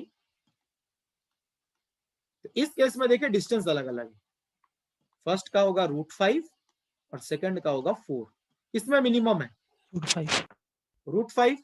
तो Z2 को आइसोलेट कर, बाकी दोनों से आइसोलेट करने के लिए जो सर्कल ड्रॉ करेंगे उसका रेडियस भी रूट 5 से कम होना चाहिए। मिनिमम डिस्टेंस जो इस केस में भी रूट 5 है। और एक चीज ध्यान रखिएगा, यहां पे जो आपने सर्कल ड्रॉ किया है उसके ऊपर भी कंडीशन क्या है, रूट 5 से कम होना चाहिए। यहां पे भी जो सर्कल ड्रॉ किया है वो भी रूट 5 से कम होना चाहिए, बट दोनों का सर्कल, दोनों का रेडियस सेम होगा जरूरी नहीं है। ये कंडीशन सेम है, r less than root 5, r less than root 5, but ये जो सर्कल ड्रॉ किया गया है, ग्रीन सर्कल और वायलेट सर्कल, इनका रेडियस सेम चूज करना है बिल्कुल जरूरी नहीं है। आप सेम डिफरेंट कुछ भी चूज कर सकते हैं, ये कंडीशन सेटिस्फाई करना चाहिए। समझ में आया एवरीवन? आइसोलेट कैसे कर रहे हैं? यस। ठीक है। 5 किसी ने पूछा रूट 5 कैसे आया? ये Z2 माइनस Z1 कैलकुलेट तो कीजिए ना, फिर मॉडुलस कैलकुलेट कीजिए। Z2 माइनस Z1 क्या आएगा? -2 आयोटा प्लस 1। ये Z2 माइनस Z1 है, ये आएगा -2 आयोटा प्लस 1। ये कॉम्प्लेक्स नंबर है ना, तो कॉम्प्लेक्स नंबर का मॉडुलस कैसे कैलकुलेट करते हैं? Root of x square plus y square. बिल्कुल, under root real part square plus imaginary part square. तो पहले आप Z2 माइनस Z1 कैलकुलेट कीजिए, वो एक कॉम्प्लेक्स नंबर आएगा, उस कॉम्प्लेक्स नंबर का modulus under root real part square plus imaginary part square. ठीक है। तो यहां पर जिस पॉइंट को आइसोलेट करना है उस पॉइंट से बाकियों का डिस्टेंस कैलकुलेट कीजिए। जो सर्कल आप ड्रॉ करेंगे उसका रेडियस डी मिनिमम से कम होना चाहिए। ऐसे आप एक सिंगुलर पॉइंट्स को बाकी सिंगुलर पॉइंट से अलग कर सकते हैं। एक सिंगुलर जैसे Z1 को बाकी दोनों से अलग कर सकते हैं, Z2 को बाकी दोनों से अलग कर सकते हैं। तो इस केस में तीनों ही आइसोलेटेड सिंगुलर पॉइंट्स हैं। इस तीनों को आप एक दूसरे से अलग कर सकते हैं, आइसोलेट कर सकते हैं। इस पॉइंट में किसी को डाउट है? एनीवन? जो आइसोलेट कैसे कर रहे हैं, सर्कल का रेडियस कैसे चूज कर रहे हैं?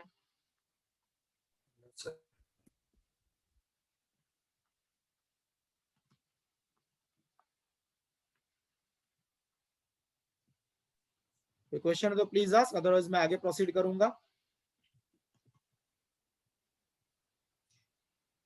सर ये सर्कल ड्रॉ कर रहे हैं, इसमें सारे ही सिंगुलर पॉइंट आएंगे या कोई ऐसा भी होगा जो नॉन सिंगुलर होगा फिर भी सर्कल के अंदर आ रहा होगा? सर्कल के अंदर एक ही सिंगुलर पॉइंट आएगा। जैसे ये जो सर्कल है इसके अंदर कितने सिंगुलर पॉइंट्स हैं? एक। ये जो वायलेट सर्कल है इसमें कितने सिंगुलर पॉइंट्स हैं? एक ही है। तो जो सर्कल ड्रॉ किया जाएगा उसके अंदर एक ही सिंगुलर पॉइंट होगा, बाकी कोई सिंगुलर पॉइंट नहीं होगा, बाकी ऑर्डिनरी पॉइंट्स होंगे। Okay sir. इसीलिए तो हम बोल रहे हैं ना, आइसोलेट करने का मतलब क्या है? आइसोलेट करने का मतलब हम अलग कर रहे हैं। आइसोलेट करने का मतलब है Z1 को हम Z2 और Z3 से अलग कर रहे हैं। अब ये अलग अगर करेंगे तो इस सर्कल के अंदर तो सिर्फ Z1 ही रहेगा ना, बाकी को तो अलग कर दिया है। तो एक सर्कल के अंदर एक ही सिंगुलर पॉइंट रहेगा, तभी हम उसको आइसोलेटेड बोल रहे हैं। और कोई डाउट है इसमें? एनीवन? सर ये रेडियस तीनों का अलग अलग कैसे हो सकता है, मतलब ऐसे क्यों, मतलब क्या कंडीशन है? वही कंडीशन नहीं है, ये तो हमने कैलकुलेट किया है ना। रिस्ट्रिक्शन कहाँ बोला गया है? क्वेश्चन में जो कंडीशन बताया गया उसमें स्मॉल नेबरहुड बोला गया है। अब नेबरहुड का रेडियस सेम लेना है, कहीं पे बोला गया है? नहीं सर। तो कुछ भी ले सकते हैं, छोटा बड़ा, इक्वल अनइक्वल, कुछ भी कर सकते हैं। स्मॉल नेबरहुड बोला गया है, और स्मॉल नेबरहुड दोनों के लिए सेम होगा जरूरी थोड़ी ना है।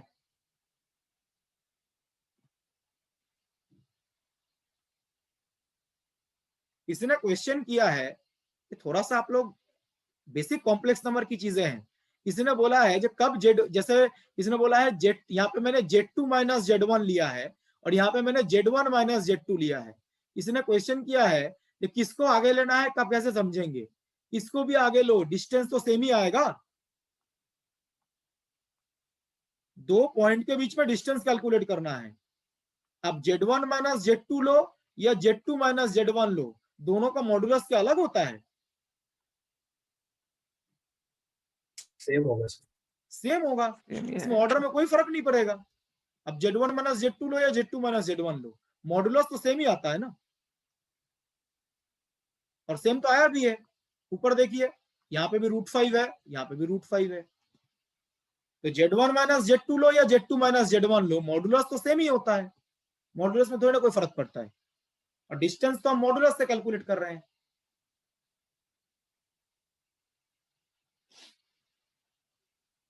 एवरीवन क्लियर है ये?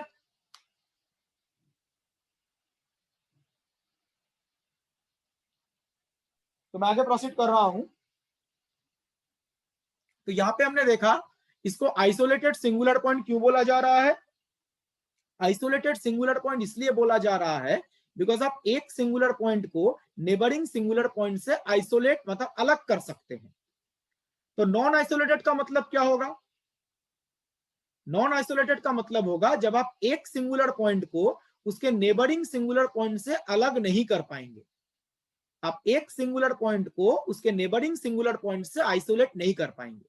आप लोगों को कंफ्यूजन ये क्रिएट होगा, आइसोलेट नहीं कर पाएंगे ये कैसे पॉसिबल है? दो पॉइंट है, आइसोलेट तो कर ही सकते हैं।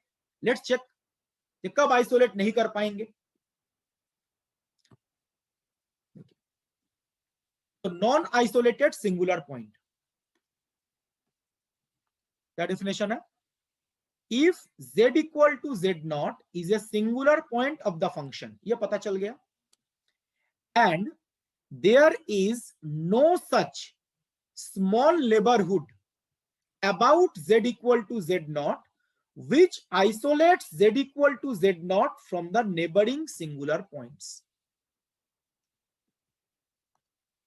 Repeating, z equal to z0 is a singular point and there is no such small neighborhood about z equal to z0 which isolates z equal to z0 from the neighboring singular points. मतलब हुआ function का singular point z0 तो है, but z0 के about ऐसा कोई small neighbourhood exist नहीं करता जो z0 को नेबरिंग सिंगुलर पॉइंट से आइसोलेट कर पाए।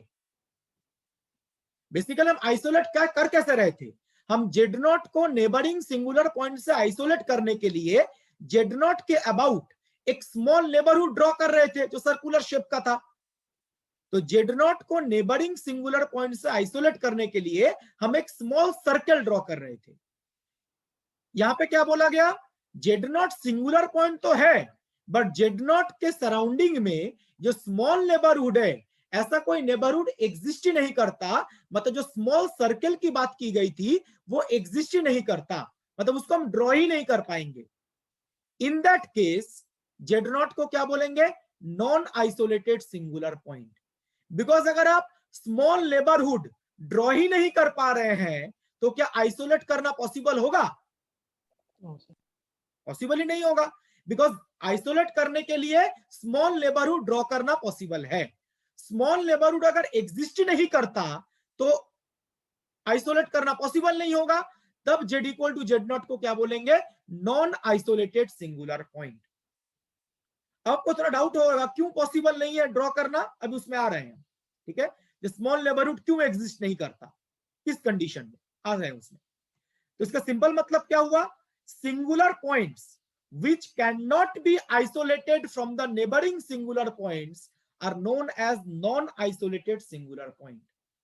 जिस सिंगुलर पॉइंट को आप नेबरिंग सिंगुलर पॉइंट से आइसोलेट नहीं कर सकते, जिन सिंगुलर पॉइंट्स को आप नेबरिंग सिंगुलर पॉइंट से आइसोलेट नहीं कर सकते, उनको हम क्या बोलते हैं? Non isolated singular point. और क्यों आइसोलेट नहीं कर पाएंगे? Because z equal to z0 के अबाउट ऐसा कोई स्मॉल नेबरहुड एग्जिस्ट नहीं करेगा जो आइसोलेट करता है। ये स्मॉल नेबरहुड एग्जिस्ट नहीं करता, इसीलिए हम इस सिंगुलर पॉइंट को नेबरिंग सिंगुलर पॉइंट से आइसोलेट नहीं कर पाएंगे. That's why this singular points are known as non isolated singular points. ठीक है, एग्जाम्पल अभी डिस्कस कर रहे हैं तो ये पॉइंट ज्यादा क्लियर होगा. अभी भी डाउट होगा कि स्मॉल नेबरहुड क्यों एग्जिस्ट नहीं करता and all this things example में डिस्कस करेंगे. ना एग्जामिनेशन पॉइंट ऑफ व्यू से ये जो नोट लिखा गया है ये इंपॉर्टेंट है एग्जामिनेशन के लिए. क्या लिखा गया है? If the condition of singularity is satisfied by infinite number of points. जो कंडीशन ऑफ सिंगुलरिटी है उसको infinite number of point satisfy कर रहा है, तब क्या होगा? कुछ पॉइंट्स नॉन आइसोलेटेड आएंगे और बाकी आइसोलेटेड सिंगुलर पॉइंट्स आएंगे. रिपीट कर रहा हूं, if the condition of singularity is satisfied by infinite number of points. Condition of singularity को अगर infinite number of point satisfy करता है तो कुछ singular points non isolated nature के होंगे and remaining singular points isolated nature के होंगे. कैसे डिसाइड करेंगे? नीचे लिखा गया देखिए, the singular points corresponding to finite values of n. n के फाइनाइट वैल्यूज के कॉरिस्पॉन्डिंग जो सिंगुलर पॉइंट्स आएंगे वो आइसोलेटेड नेचर के होंगे. And the singular points corresponding to n equal to plus minus infinity will be non-isolated in nature. तो n के finite values के कॉरिस्पॉन्डिंग n क्या है भी देखेंगे. n के फाइनाइट वैल्यूज के कॉरिस्पॉन्डिंग जो सिंगुलर पॉइंट्स आएंगे वो आइसोलेटेड नेचर के होंगे और n equal to plus minus infinity के कॉरिस्पॉन्डिंग जो सिंगुलर पॉइंट्स आएंगे वो नॉन आइसोलेटेड होंगे. ऐसा क्यों? एक्सप्लेन कर रहे हैं. एग्जामिनेशन के लिए ये पॉइंट आपको पता रहना चाहिए. आइसोलेटेड वाले केस में क्या बताया गया था? आइसोलेटेड सिंगुलर पॉइंट्स में कंडीशन ऑफ सिंगुलरिटी को कितने पॉइंट सेटिस्फाई करता है? Finite number. Finite. Condition of singularity को अगर finite number of point satisfy करता है then the singular points will be isolated in nature. तब सिंगुलर पॉइंट आइसोलेटेड नेचर के होंगे always. If the condition of singularity is infinite is satisfied by infinite number of points. Condition of singularity को अगर infinite number of point satisfy करता है then some singular points will be non-isolated in nature and others will be isolated in nature. कुछ singular points non-isolated nature के होंगे और बाकी singular points isolated nature के होंगे. कैसे डिसाइड करते हैं? फाइनाइट वैल्यूज ऑफ n के कॉरिस्पॉन्डिंग जो सिंगुलर पॉइंट्स आएंगे वो आइसोलेटेड नेचर के होंगे और n equal to plus minus infinity के कॉरिस्पॉन्डिंग जो सिंगुलर पॉइंट आएगा वो नॉन आइसोलेटेड नेचर का होगा. लेट्स टेक एन एग्जांपल और ये एक्सप्लेन करते हैं तो ज्यादा क्लियर होगा. तो मैं आगे प्रोसीड कर रहा हूं.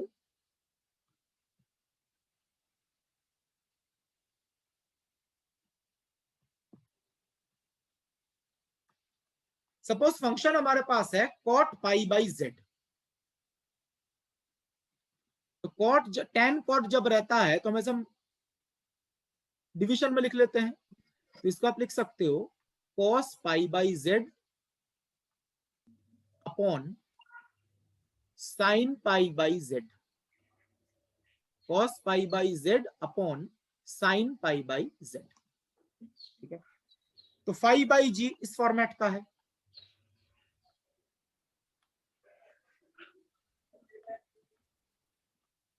तो पहले आप एग्जामिनेशन में क्या करेंगे वो बताते हैं, फिर क्यों आइसोलेट नहीं कर सकते वो एक्सप्लेन करेंगे.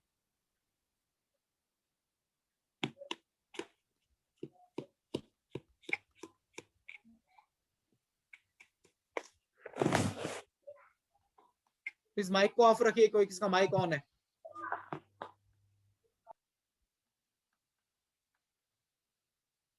जो कंडीशन ऑफ सिंगुलरिटी है वह है g of z equal to 0. इस केस में g ऑफ z क्या है, sine pi by z।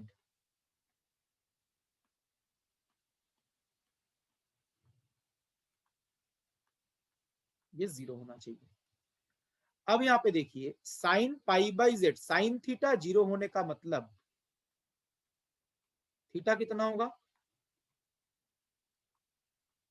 n pi. n पाई। दोनों तरफ पाई पाई कैंसिल कर जाएगा और यहां से आपको z का वैल्यू पता चलेगा। z इक्वल टू आएगा 1/n, और n का वैल्यू क्या क्या हो सकता है, 0 to infinity. 0 to infinity. Integer values 0 +-1 +-2 and so on. तो यहाँ पे बताइए जो कंडीशन ऑफ सिंगुलरिटी है उसको कितने पॉइंट सेटिस्फाई कर रहे हैं, इनफाइनाइट। तो condition of singularity satisfied by infinite number of points. तो इस केस में नॉन आइसोलेटेड सिंगुलर पॉइंट आ सकता है। जो कंडीशन बताया गया था, जो कंडीशन ऑफ सिंगुलरिटी को अगर infinite number of point satisfy करता है तो कुछ पॉइंट्स नॉन आइसोलेटेड आएंगे। So infinite number of singular points.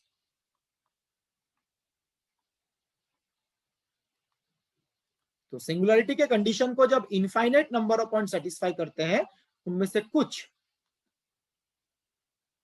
Non isolated singular points हैं।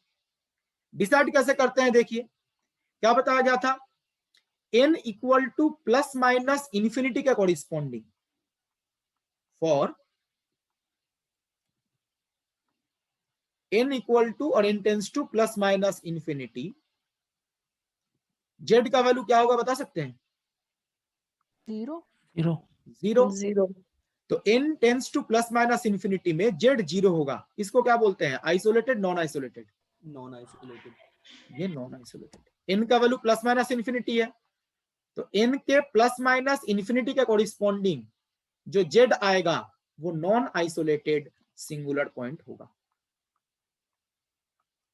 इसी को नॉन आइसोलेटेड क्यों बोल रहे हैं, एक्सप्लेन कर रहे हैं। पहले एग्जामिनेशन में क्या करेंगे आप वो बता देते हैं। तो z equal to 0 non isolated singular point है, और बाकी जो फाइनाइट वैल्यूज हैं for n equal to 0 ±1 ±2 and so on, जो फाइनाइट वैल्यूज हैं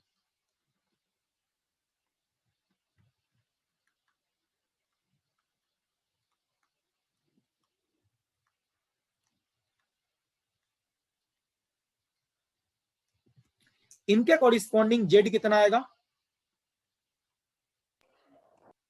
n इक्वल टू 0 में क्या आएगा, 0। z का वैल्यू पूछ रहा हूं, n का नहीं। n equal to ±1, n equal to ±2 put करेंगे तो ±½ 1/2 एंड सो ऑन। इन पॉइंट्स को हम क्या बोलते हैं, these are isolated singular points.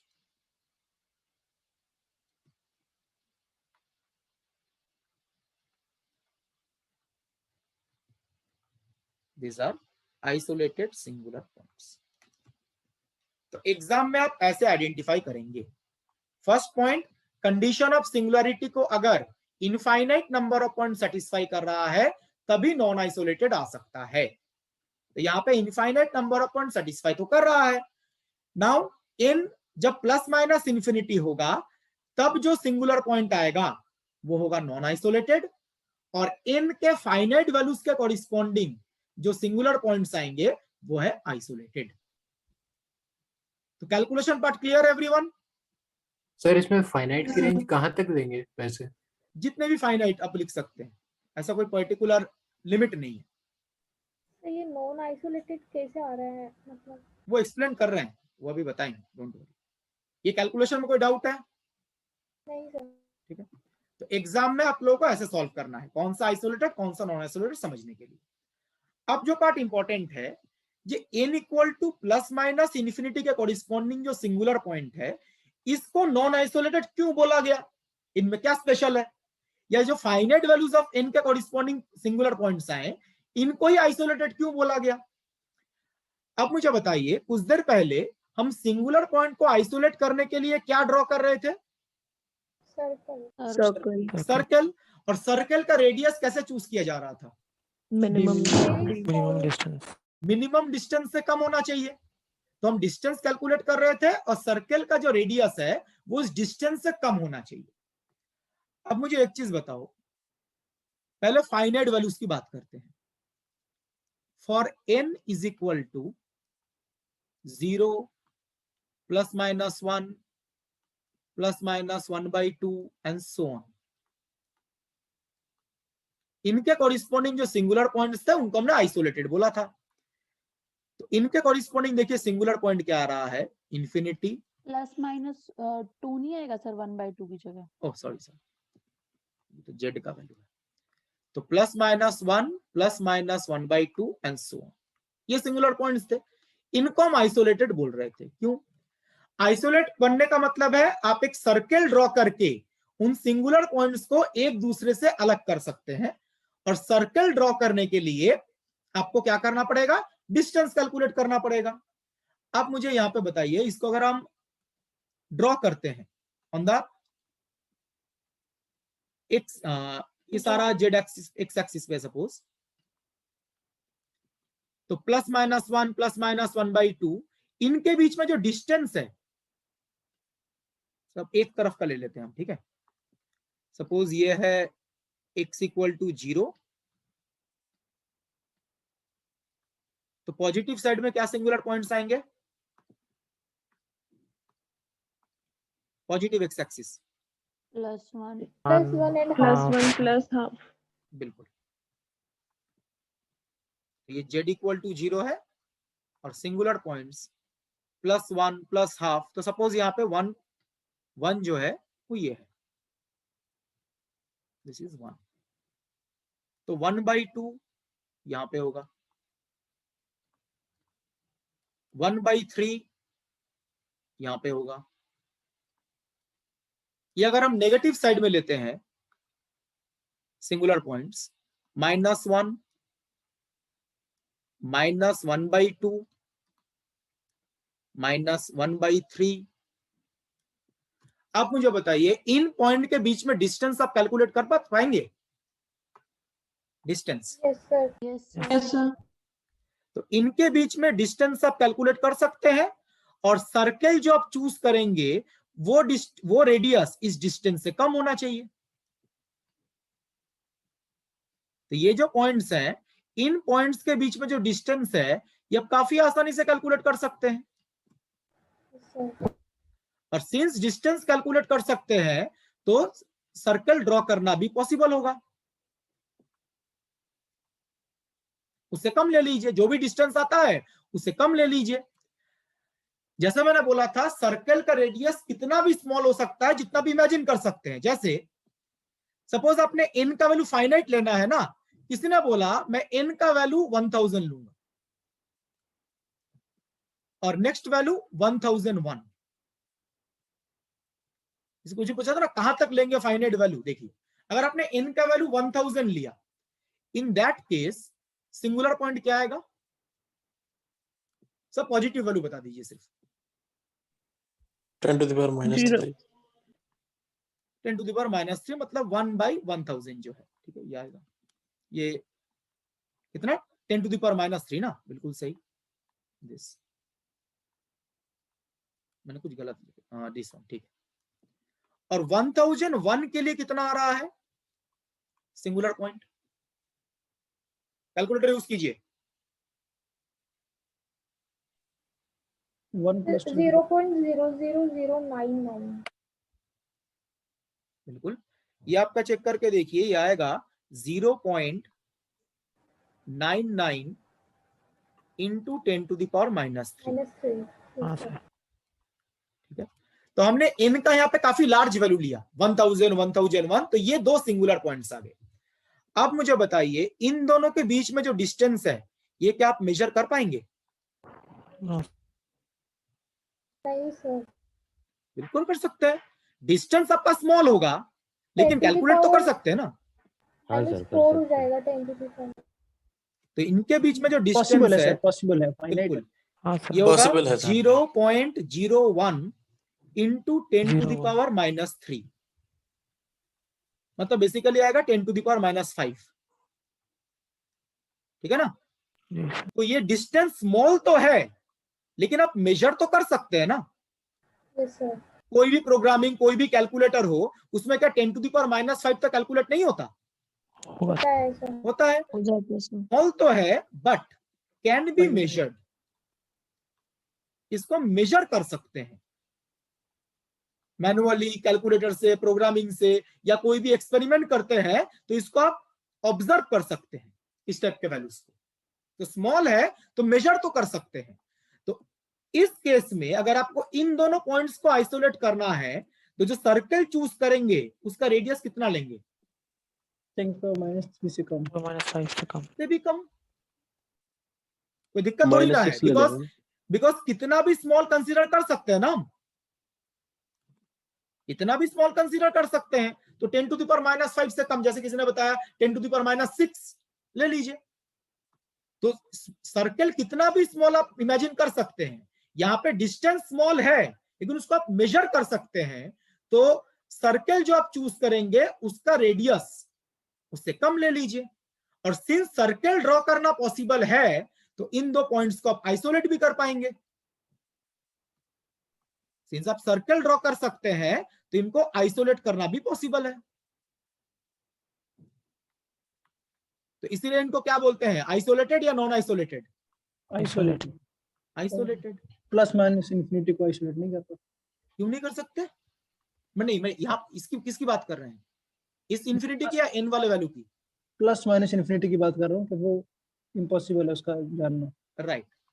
तो इस केस में आइसोलेशन पॉसिबल है बिकॉज डिस्टेंस स्मॉल है लेकिन हम मेजर कर सकते हैं और रेडियस उससे कम ले लेंगे। इसलिए हम इसको क्या बोल रहे हैं, isolated singular points. All these are isolated singular points. Now non isolated वाले केस में ना ये सर्कल ड्रॉ करना पॉसिबल नहीं होता, दिक्कत ये आ जाता है। सर यहाँ जो डिस्टेंस है ये अप्रोक्सीमेट 10 टू द पावर -6 के ऑर्डर का है ये। Yes sir. 6 से कैलकुलेट कीजिए, -5 ही आएगा। हाय भाई सर ये किस एक्सटेंट तक हम मेजर कर सकते हैं physically 10 to the power -power of? नहीं, ये 5 डेसिमल प्लेस तक क्या मेजर नहीं कर पाते हैं? नहीं, मैं पूछ रही हूँ कहाँ तक मेजर कर सकते हैं अभी तक, मतलब ऐसा कोई भी क्वांटिटी जितना भी स्मॉल हो, 10 टू द पावर कुछ भी हो, जब तक आप डी मेजर कर पाएंगे, जब तक आप डी मेजर कर पाएंगे कितना भी स्मॉल हो, तब तक आप उसको ड्रॉ भी कर सकते हैं। कितना भी स्मॉल हो सकता है। तो मतलब इधर बोलना चाहते हैं कि मतलब अगर हम n इंफिनिटी ले लेंगे तो z 0 हो जाएगा, तो 0 में जो हम सर्कल बनाएंगे उसका तो डिस्टेंस हम मेजर नहीं कर पाएंगे, इसलिए नॉन आइसोलेटेड वैसे टाइप का क्या सर? एक इनफिनिटी ले लेंगे, एक 1 - इनफिनिटी ले लेंगे ना, वो इनफिनिटी +1। देखिए अगर हम n = ±∞ की बात करते हैं तब ये डिस्टेंस में क्या दिक्कत आ रहा है। बिकॉज आपको यही डाउट होगा डिस्टेंस तो हम लिख ही सकते हैं जितना भी स्मॉल हो। अभी क्वेश्चन का कितना स्मॉल हो सकता है, स्मॉल तो कुछ भी हो सकता है बट मेजरेबल होना चाहिए। n = ±∞ के लिए z क्या आया था, 0, ठीक है। तो यहाँ पे n का हाईएस्ट वैल्यू कितना है, प्लस इन्फिनिटी। तो n = +∞ के कॉरिस्पॉन्डिंग z का वैल्यू कितना है, 0 1/∞ 0। तो आपको बता सकता है ये हाईएस्ट वैल्यू अगर +∞ है उसका नेक्स्ट लोअर वैल्यू क्या होगा, ∞-1।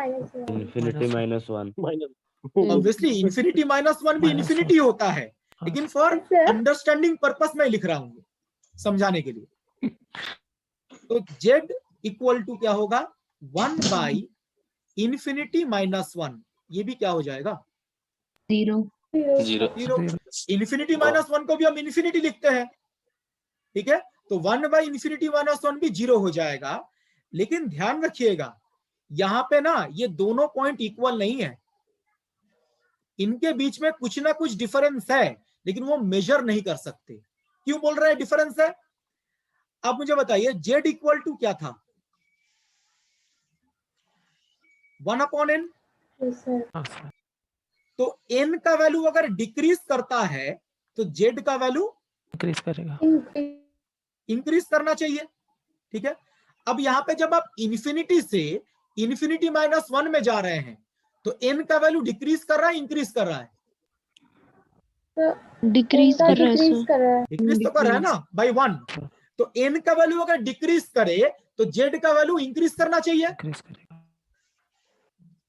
According to this relation. n अगर डिक्रीज करता है z इंक्रीज करना चाहिए। तो यहाँ पे z इंक्रीज तो करना चाहिए, लेकिन ये डिफरेंस क्या आप कैलकुलेट कर पाएंगे? नहीं सर। ये डिफरेंस स्मॉल है लेकिन वो मेजरेबल नहीं है, दिक्कत ये है। पिछले वाले में केस में मैंने क्या बताया, d स्मॉल है लेकिन आप मेजर कर सकते हैं। इस केस में कोई भी मैथमेटिक्स, कोई भी प्रोग्रामिंग यूज कीजिए, इन दोनों के बीच में डिस्टेंस कोई भी मेजर नहीं कर पाएगा। बस कोई भी कैलकुलेटर क्या इन्फिनिटी और इन्फिनिटी -1 में डिफरेंस बता सकता है? No sir. नहीं बता सकता ना।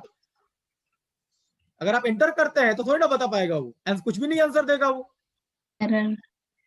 बिल्कुल। तो यहाँ पे ये स्मॉल तो है लेकिन मेजर नहीं कर सकते। पिछले वाले में क्या बताया गया था? पिछले वाले में डी स्मॉल तो था बट मेजरेबल था। इस केस में डी स्मॉल है। स्मॉल क्यों बोल रहे हैं? बिकॉज एन का वैल्यू डिक्रीज कर रहा है इन्फिनिटी से इन्फिनिटी -1, तो जेड का वैल्यू इंक्रीज करना चाहिए। बट कितना इंक्रीज करेगा ये किसी भी मैथमेटिक्स से सॉल्व पता करना पॉसिबल नहीं होता। तो डिफरेंस तो कुछ ना कुछ है बट वो मेजर नहीं कर सकते। अगर हम डिस्टेंस को ही मेजर नहीं कर पाएंगे तो क्या सर्कल ड्रॉ करना पॉसिबल है? नहीं सर।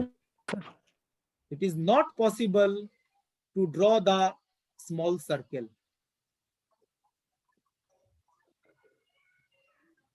इस केस में डी को मेजर करना ही पॉसिबल नहीं है तो सर्कल ड्रॉ करना भी पॉसिबल नहीं होगा, बिकॉज सर्कल का रेडियस तो डी पे डिपेंड करता है। डी ही नहीं पता तो कहां से आर पता करेंगे?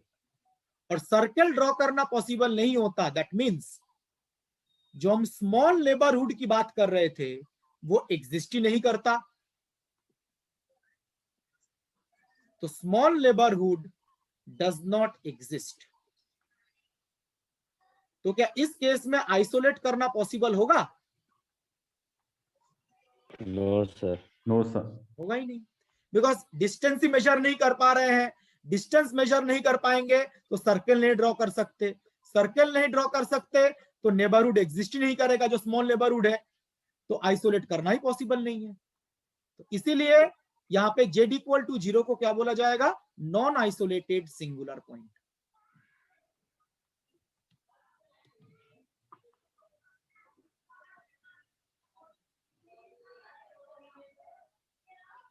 एग्जामिनेशन के लिए n equal to plus minus infinity के corresponding, n equal to plus minus infinity के कॉरिस्पॉन्डिंग जो सिंगुलर पॉइंट आएगा वो नॉन आइसोलेटेड नेचर का ही होगा। डायरेक्ट लिख दीजिएगा। और नॉन आइसोलेटेड होने का रीजन ये है, ये डी स्मॉल तो है लेकिन आप मेजर नहीं कर पाएंगे तो सर्कल ड्रॉ करना पॉसिबल नहीं है, तो आइसोलेट करना पॉसिबल नहीं। इस केस में बेसिकली आइसोलेट करना पॉसिबल नहीं है, इसीलिए इसको नॉन आइसोलेटेड बोल रहे हैं।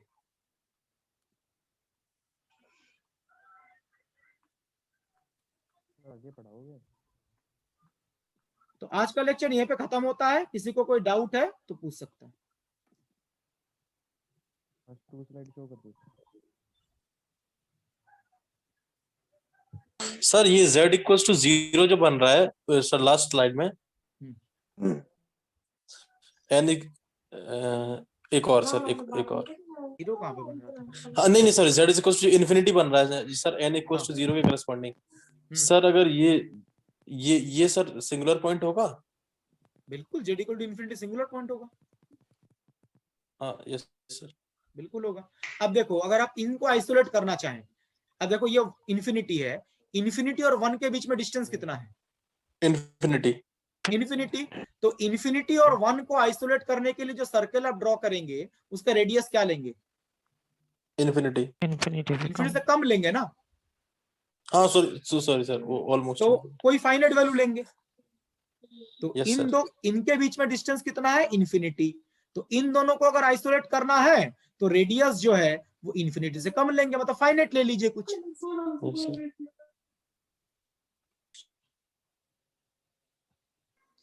सर आपने एक आसम वाला क्वेश्चन कराया था जो नेट में आया हुआ है, लॉरेंट सीरीज कहाँ कन्वर्ज करेगी। सर आपने जैसे टेलर सीरीज में बताया था रेडियस ऑफ कन्वर्जेंस और रीजन ऑफ कन्वर्जेंस हम फाइंड आउट करते हैं, उसके लिए हमने रेशियो टेस्ट यूज किया था वो टेलर सीरीज की कन्वर्जेंस निकालने के लिए, है ना सर। तो सर जैसे इस क्वेश्चन में अभी आपने हमको फिर ये भी बताया कि लॉरेंट सीरीज का कैसे फाइंड आउट करेंगे, रेडियस और रीजन ऑफ कन्वर्जेंस मिनिमम से मैक्सिमम, मतलब सेकंड मिनिमम होगा तो वो आउटर इनर रेडियस का हो जाएगा। सर उस क्वेश्चन में हम ऐसे नहीं कर सकते थे कि मतलब हम सिंपली मतलब उसको देख के नहीं बता सकते थे कि जैसे वो तो D1 जो एरिया है उसमें भी सिंगुलर पॉइंट एग्जिस्ट कर रहे हैं, 0 था उसका सिंगुलर पॉइंट, 0 और 1 था सर उसका सिंगुलर पॉइंट। तो सर उसको मतलब देख के नहीं बता सकते ये D1 जो है ये लॉरेंट सीरीज ही लगेगी इसके अंदर, क्योंकि इसके अंदर सिंगुलर पॉइंट्स एग्जिस्ट कर रहे हैं। देन तो वही तो लगा उसके बाद तो सर कन्वर्ज तो वहीं जहाँ पे सीरीज हम लगाएंगे वहां पे लॉरेंट सीरीज कन्वर्ज तो कर ही रही होगी।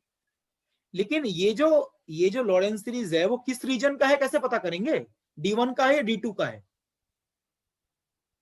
तो इसके लिए फिर हम आप मुझे बताइए यहाँ पे कितने रीजन्स आए, 2 रीजन्स आए ना। Yes sir. दोनों रीजन के लिए लॉरेंट सीरीज सेम होगा या अलग होगा, अलग होगा, दोनों अलग के लिए। होगा। अब क्वेश्चन में जो लॉरेंट सीरीज है ये रीजन 1 का है रीजन 2 का है, कैसे डिसाइड करेंगे आप फंक्शन को देख के। ठीक है, लेस एक तो है आप कैलकुलेट करो, वो ज्यादा लेंदी टेक्निक है, ठीक है। बेटर है रेशियो टेस्ट का यूज कर लो, जल्दी पता चल जाएगा किस रीजन का है ये, ठीक है। अदरवाइज अगर आप कैलकुलेट करते हैं लॉरेंट सीरीज यही आएगा जो क्वेश्चन में गिवन है, बट वो लेंदी प्रोसेस। ठीक है। बताइए। हेलो बताइए। फर्स्ट 2 स्लाइड शो कर दो। सेकंड क्लास का है फर्स्ट क्लास का? सेकंड क्लास का सर।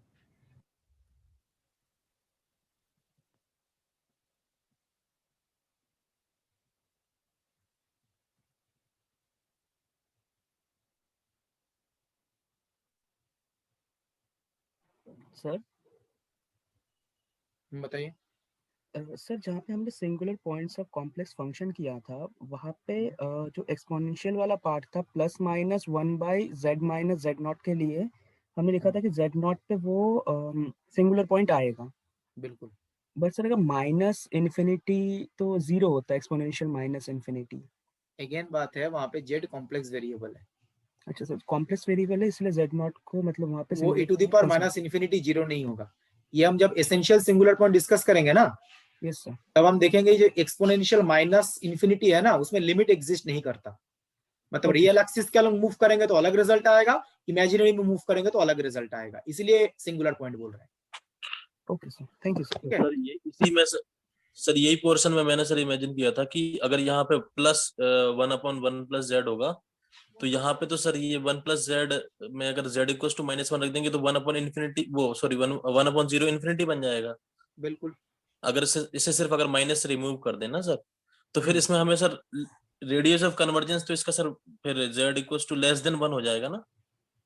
बताइए क्या होगा इसका अगर सर यहाँ पे हम माइनस रिमूव कर दें, अगर जैसे लेट अस सपोज e⁻ में माइनस हटा के 1/z+1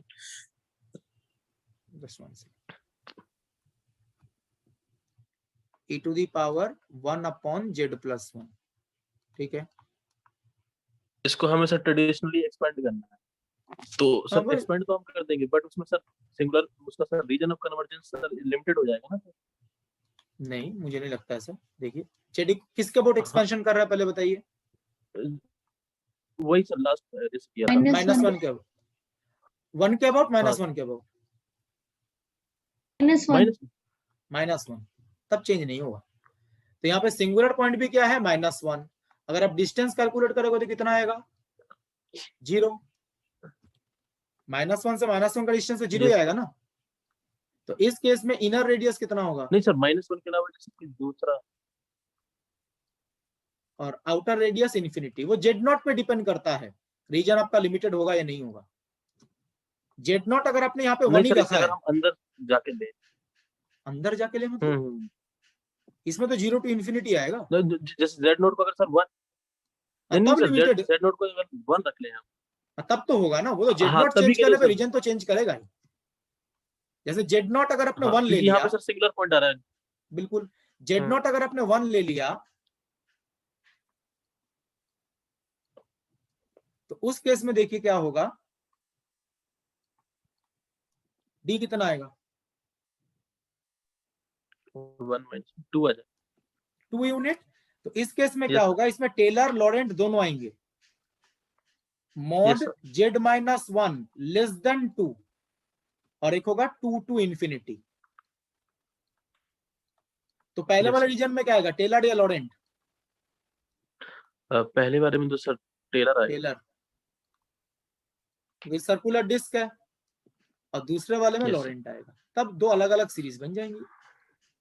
क्योंकि सर हमने वो जो माइनस वाले को सर ट्रेडिशनल मेथड से डायरेक्ट कर दिया था ना सर, ई की पावर वाले से, बिल्कुल इसमें नहीं तो कर वो सकते, इसमें इस तो हाँ हाँ सर, नॉर्मली लगता है देखने में कि मतलब कर सकते हैं, बट वो इसीलिए सर पूछा था आपसे।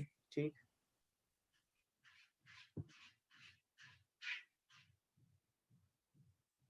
और कुछ निवन? एक बार आइसोलेटेड के बाद जो एग्जांपल कराया था वो दिखा दीजिए। हाँ सर, ये ओके, थैंक यू सर।